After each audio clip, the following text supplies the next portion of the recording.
നമഃശിവായ. ഭദ്രാമൃതത്തിലേക്ക് ഏവർക്കും സ്വാഗതം. ശ്രീ മഹാഭദ്രകാളി സഹസ്രനാമ സ്തോത്രത്തിൻ്റെ 25 ഭാഗങ്ങളിൽ വരുന്ന ഭഗവതിയുടെ നാനാനാമങ്ങളെയാണ് നാം ഇതുവരെ ഇവിടെ വിവരിച്ചു പറഞ്ഞത്. ഇന്ന് നാം ഇവിടെ പറയുന്നത് 26, 27 എന്ന ഭാഗങ്ങളിൽ വരുന്ന ഭഗവതിയുടെ നാമങ്ങളെയാണ്. വിദ്യാധരി, വസുമതി, യക്ഷിണി, യോഗിനി, ജര. വിദ്യയെ നൽകുന്നവളും വിദ്യയായിരിക്കുന്നവളുമായ ദേവിയെ വിദ്യാധരി എന്നു വിളിക്കുന്നു. ഭൂമിയായും പൂർണ്ണചന്ദ്രപ്രഭയോടുകൂടിയിരിക്കുന്നവളുമാകയാൽ വസുമതി എന്നും നാമം. മഹായക്ഷനായ കുബേരനാണ് മഹാദേവൻ. യക്ഷപടലം തുടങ്ങുന്നത് ബദ്രീനാഥിലെ അളകാപുരി എന്ന യക്ഷനഗരത്തിൽ വെച്ചാണ്. യക്ഷലോകം എന്നത് നിധികൾ നിറഞ്ഞ ദേവമാണ്. അവിടെ നിരവധി യക്ഷന്മാരും അവരുടെ പത്നിമാരായ യക്ഷിണികളും വസിക്കുന്നു. ഈ സമ്പത്തിനെല്ലാം അധികാരിയായിരിക്കുന്നവളും മഹായക്ഷന്റെ ശ്രേഷ്ഠ യക്ഷിണിയായിരിക്കുന്നതും ദേവിയാണ്. ഭഗവതിയെ പര്യോപാസനം ചെയ്ത് ദേവീപാദത്തിൽ നിൽക്കുന്നതായ എല്ലാ സ്ത്രീകളും ദേവിയുടെ യോഗിനികളാണ്. അതുപോലെ ദേവിയുടെ മഹാമണ്ഡലത്തിൽ ദേവിക്ക് ചുറ്റുമായി അനേകം യോഗിനികളാൽ സേവിക്കപ്പെടുന്ന മഹായോഗിനിയായിരിക്കുന്നതും സാക്ഷാൽ മഹാകാളിയാകുന്നു. വാർദ്ധക്യം ജരാനരകളെ നൽകുന്നവളാകയാൽ ജര എന്നും നാമം. രാക്ഷസി, ഡാകിനി, വേദമയി, വേദവിഭൂഷണ.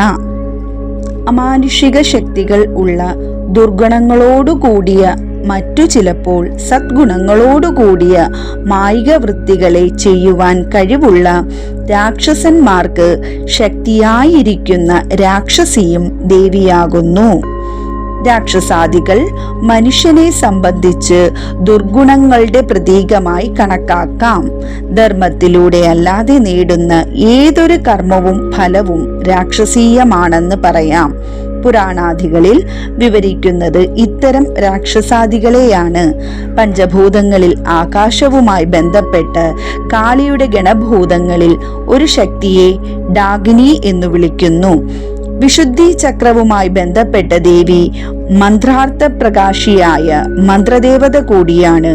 ഡാകിനി ശക്തിയാൽ സാധകന് സർവമന്ത്ര സിദ്ധിലാഭം ഉണ്ടാകുന്നു. കഠിനമായ മന്ത്രവാദ വിഷയങ്ങളിൽ ഡാകിനി ഡക്ക രാക്ഷസിയായാണ് സങ്കല്പം.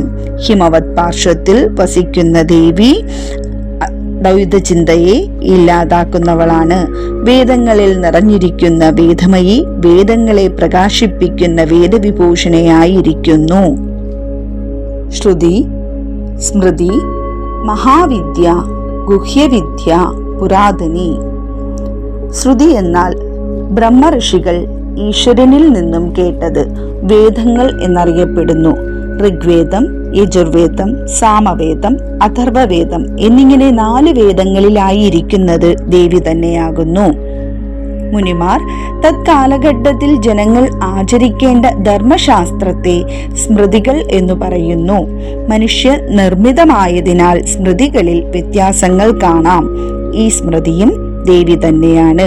വിദ്യകളിൽ മഹത്തായ വിദ്യയായതിനാൽ മഹാവിദ്യയെന്നും സാധാരണ ജനങ്ങൾക്ക് അപ്രാപ്യമായ അതിരഹസ്യമായ വിദ്യയായതിനാൽ ഗുഹ്യവിദ്യയെന്നും നാമം. ദേവി പുരാതനിയാണ്. ആദിമധ്യാന്തവിഹീനയായ ദേവി നമുക്കറിയാവുന്ന കാലത്തിനുമപ്പുറം കടന്നു നിൽക്കുന്ന ആദിശക്തിയായാണ്. ജന്മജന്മാന്തരങ്ങളിൽ പലവിധ ജന്മങ്ങൾ എടുത്തുവന്ന ജീവിവർഗങ്ങൾക്കെല്ലാം പുരാതനിയായി ദേവി വർത്തിക്കുന്നു.